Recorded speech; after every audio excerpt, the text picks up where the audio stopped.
CM Siddaramaiah ಅವರಿಗೆ ಈಗ ಮೂಡ tension ದಿನದಿಂದ ದಿನಕ್ಕೆ ಹೆಚ್ಚಾಗ್ತಾನೆ ಇದೆ.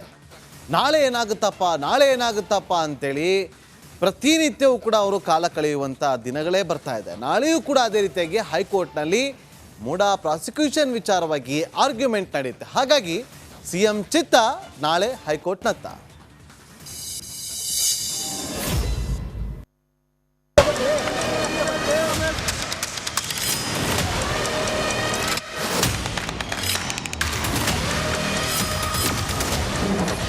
ಪ್ರಾಸಿಕ್ಯೂಷನ್ ಪಂಜರದಲ್ಲಿ ಸಿದ್ದರಾಮಯ್ಯ, ಸಿಎಂ ಸಿದ್ದುಗೆ ನಾಳೆ ಜಡ್ಜ್ಮೆಂಟ್ ಡೇ. ಮೂಡಾ ಸೈಟ್ ಹಂಚಿಕೆ ಹಗರಣ ರಾಜ್ಯಾದ್ಯಂತ ಸದ್ದು ಮಾಡಿ ಕೋಲಾಹಲ ಎಬ್ಬಿಸಿದೆ. ಕಳೆದ 2-3 ತಿಂಗಳಿಂದ ಸಿದ್ದು ಮೂಡ್ ಆಫ್ ಆಗಿದೆ. ಯಾಕಂದ್ರೆ ಮೂಡಾದ 14 ಸೈಟ್ ಅಕ್ರಮ ಆರೋಪ ಟಗರು ಬೆನ್ನಿಗೆ ಬಿದ್ದಿದೆ.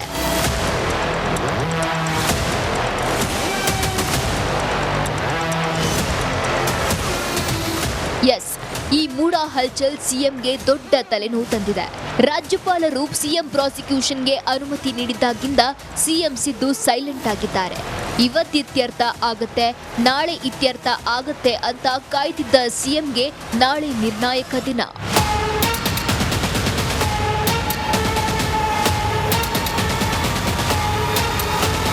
ಸ್ನೇಹಮಹಿ ಕೃಷ್ಣ ಪರ ಹಿರಿಯ ವಕೀಲ ಕೆಜೆ ರಾಘವನ್ ವಾದ ಮಾಡಿದ್ದು, ಈ ಪ್ರಕರಣದಲ್ಲಿ ಸಿದ್ದರಾಮಯ್ಯ ಭಾಗಿಯಾಗಿರುವ ಬಗ್ಗೆ ನ್ಯಾಯಮೂರ್ತಿ ನಾಗಪ್ರಸನ್ನ ಪೀಠಕ್ಕೆ ಮನವರಿಕೆ ಮಾಡಿಕೊಟ್ಟಿದ್ರು. ಇನ್ನು ನಾಳೆ ಎಜಿ ಶಶಿಕಿರಣ್ ಶೆಟ್ಟಿ ವಾದ ಮಂಡನೆ ಮಾಡಲಿದ್ದಾರೆ. ಬಳಿಕ ಮನು ಸಿಂಘ್ವಿ ಮತ್ತೊಮ್ಮೆ ವಾದ ಮಾಡಲು ಸಜ್ಜಾಗಿದ್ದಾರೆ. ಕೋರ್ಟ್ನಲ್ಲಿ ಪ್ರಾಸಿಕ್ಯೂಷನ್ಗೆ ಅಸ್ತು ಅಂದ್ರೆ ಸಂಕಷ್ಟ. ಕಾಂಗ್ರೆಸ್ನಲ್ಲಿ ಹೆಚ್ಚಾಗ್ತಿದೆ ಸಿಎಂ ಆಕಾಂಕ್ಷಿಗಳ ಆಟ. ನಾಳೆ ಸಿಎಂ ವಿರುದ್ಧ ಪ್ರಾಸಿಕ್ಯೂಷನ್ಗೆ ಹೈಕೋರ್ಟ್ ಅಸ್ತು ಅಂದ್ರೆ ಭಾರಿ ಸಂಕಷ್ಟ ಎದುರಾಗಲಿದೆ. ಇದೇ ಭಯ ಸಿಎಂಗೆ ಕ್ಷಣಕ್ಕೂ ಕಾಡ್ತಿದೆ.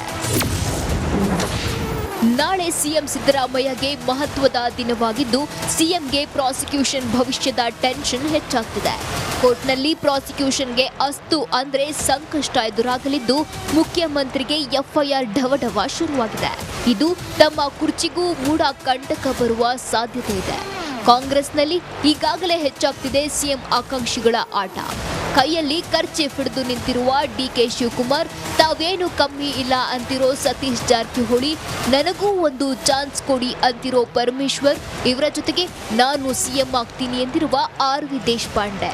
ಈಗ ಸಿಎಂ ರೇಸ್ ಫೈಟ್ನಲ್ಲಿ ಎಂಬಿ ಪಾಟೀಲ್ ಸೇರ್ಪಡೆಯಾಗಿದ್ದಾರೆ. ಮೂಡಾಕ್ಕೆ ಸಿಎಂ ಸಿದ್ದರಾಮಯ್ಯಗೆ ನಿದ್ದೆ ಕೆಡಿಸಿದೆ. ನಾಳೆ ಸಿಎಂ ಭವಿಷ್ಯ ಹೈಕೋರ್ಟ್ ತೀರ್ಮಾನದತ್ತ ನೆಟ್ಟಿದ್ದು, ನಾಳೆ ಏನಾಗುತ್ತೋ ಕಾದು ನೋಡೋಣ. Bureau report, Republic Kannada. Channapatna by election ದಿನೇ ದಿನೇ ಹೈ ವೋಲ್ಟೇಜ್ ಕಣವಾಗಿ ಮಾರ್ಪಾಡಾಗ್ತಾ ಇದೆ. ಶತಾಯಗತಾಯ ಗೆಲ್ಲಲೇಬೇಕು ಅನ್ನುವ ಜಿದ್ದಿಗೆ ನಾಯಕರು ಪ್ಲಾನ್ ಮಾಡ್ತಾ ಇದ್ರೆ, ಇತ್ತ ಸಿಪಿಐಗೆ ಶಾಕ್ ಎದುರಾಗಿದೆ. ಚನ್ನಪಟ್ಟಣಕ್ಕಾಗಿ ದೋಸ್ತಿ ದಂಗಲ್.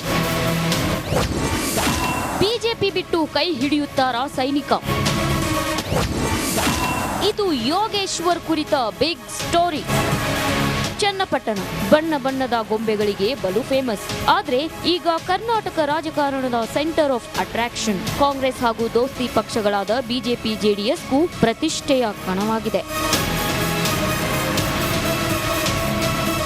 ಇನ್ನು ಅಧಿಕೃತವಾಗಿ ಚನ್ನಪಟ್ಟಣ ಉಪಚುನಾವಣೆಗೆ ಮುಹೂರ್ತ ಫಿಕ್ಸ್ ಆಗಿಲ್ಲ. ಆದ್ರೆ ಈ 3 ಪಕ್ಷಗಳು ತಂತ್ರ ರಣತಂತ್ರ ಹೆಣೆಯುತ್ತಿದೆ. ಅದರಲ್ಲೂ ಸಿಪಿ ಯೋಗೇಶ್ವರ್ ಟಿಕೆಟ್ಗಾಗಿ ಭಾರಿ ಸರ್ಕಸ್ ಮಾಡ್ತಿದ್ದಾರೆ.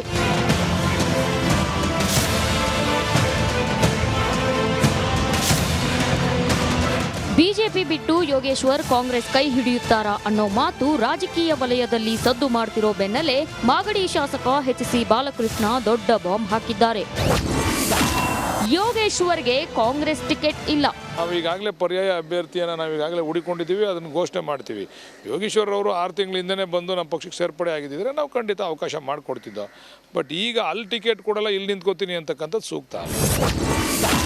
ನಮ್ಮ ಅಭ್ಯರ್ಥಿ ಡಿ.ಕೆ. ಶಿವಕುಮಾರ್. ಶಿವಕುಮಾರ್ ಅವರೇ ಅಭ್ಯರ್ಥಿ. ಕಾಂಗ್ರೆಸ್ ಪಕ್ಷನ ಗೆಲ್ಲಿಸಬೇಕು ಅಂತೇಳಿ ಪಣ ತೊಟ್ಟಿದ್ದೀವಿ. ಕಾಂಗ್ರೆಸ್ ಪಕ್ಷವನ್ನು ಗೆಲ್ಲಿಸ್ತೀವಿ. ಯೋಗೇಶ್ವರ್ ಸ್ಪರ್ಧೆ ವಿಚಾರ ರೂಲ್ಡ್ ಔಟ್.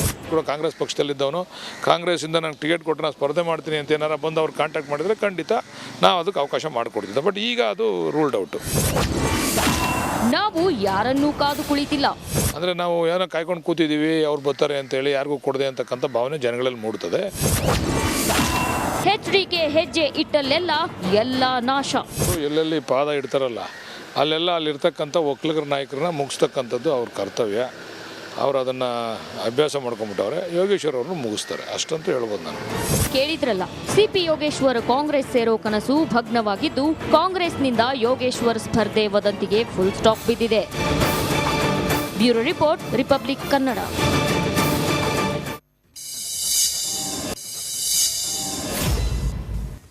ಬೀದರ್ನಲ್ಲಿ MLA ವರ್ಸಸ್ MLC ವಾರ್ ಶುರುವಾಗಿತ್ತು. ಸಿದ್ದು ಪಾಟೀಲ್ ವಿರುದ್ಧ ಚಂದ್ರಶೇಖರ್ ಪಾಟೀಲ್ ಕಿಡಿಕಾರಿದ್ದಾರೆ. ನೋಡ್ಕೊಂಬನ್ನಿ.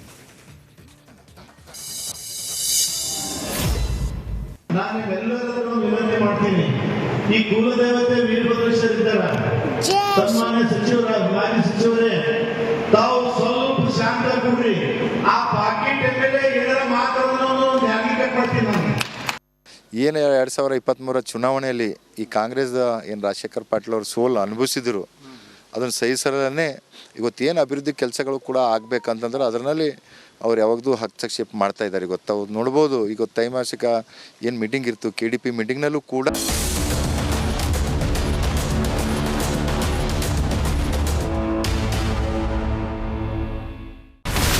ಇಲ್ಲಿರುವಂತ ಈ ಒಂದು ಗುಡ್ಡ ಕುಸಿದ ಪರಿಣಾಮ ಯಾವ ರೀತಿಯಾಗಿತ್ತು ಅಂತಂದ್ರೆ, ಗಂಗಾವಳಿ ನದಿ ಪಕ್ಕದಲ್ಲಿರುವಂತಹ ಉಳುವರ್ ಎನ್ನುವ ಗ್ರಾಮ ಸಂಪೂರ್ಣವಾಗಿ ಇವತ್ತು ನಾಶ ಆಗಿದೆ. ಮನೆ ಮಠ ಏನಿಲ್ಲ, ಎಲ್ಲ ಹೋಗ್ಬಿಟ್ಟಿದೆ.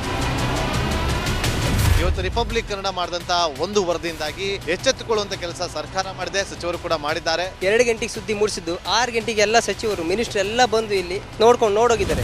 ಎಲ್ಲಾ ಜನರಿಗೂ 1,20,000 ಮತ್ತೆ ಅವರಿಗೆ ಮನೆಗೆ 5 ಲಕ್ಷ. ಈ ಸುದ್ದಿಯನ್ನ ಎಲ್ಲ ಒಂದು ಅಧಿಕಾರಿಗಳಿಗೆ ಮೂಡಿಸಿದ್ದಕ್ಕಾಗಿ ರಿಪಬ್ಲಿಕ್ ಕನ್ನಡ ಟಿವಿಗೆ ಧನ್ಯವಾದ ಹೇಳಿ ಇಷ್ಟಪಡ್ತೇವೆ. ಮನೆನೂ ಕೊಡ್ತೇವೆ, ಮಕ್ಕಳ ಶಿಕ್ಷಣಕ್ಕೆ ತೊಂದರೆ ಆಗದೆ ಇದ್ದಂಗೆ ಹೆಲ್ಪ್ ಮಾಡ್ತೇವೆ. 1,20,000 ಮನೆ ಯಾರ್ದ್ರ ಡ್ಯಾಮೇಜ್ ಆಗಿದೆ ಅದನ್ನ ಕೊಡ್ತೀವಿ ಅಂತ ಒಪ್ಕೊಂಡಿದ್ದಾರೆ. ನಮ್ಮ ಕಷ್ಟಕ್ಕೆ ನೀವು ರಿಪಬ್ಲಿಕ್ ಕನ್ನಡದವರಾದಂತ ನೀವು ನೆರವಾಗಿರ್ತ ನಾವು ನಂಬಿದ್ದೇವೆ. ಅವರಿಗೆ ಸೂರನ್ನ ಕಲ್ಪಿಸಿಕೊಡೋವರೆಗೂ ಕೂಡ ರಿಪಬ್ಲಿಕ್ ಕನ್ನಡ ಅವರಿಗೆ ಧ್ವನಿಯಾಗಿ ನಿಲ್ಲುವಂತ ಕೆಲಸವನ್ನ ಮಾಡುತ್ತೆ.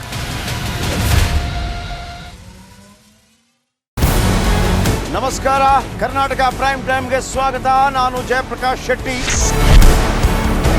ಇಡೀ ಕರ್ನಾಡು ಇವತ್ತು ರೆಬೆಲ್ ಆಗಿ ನಿಂತಿದೆ.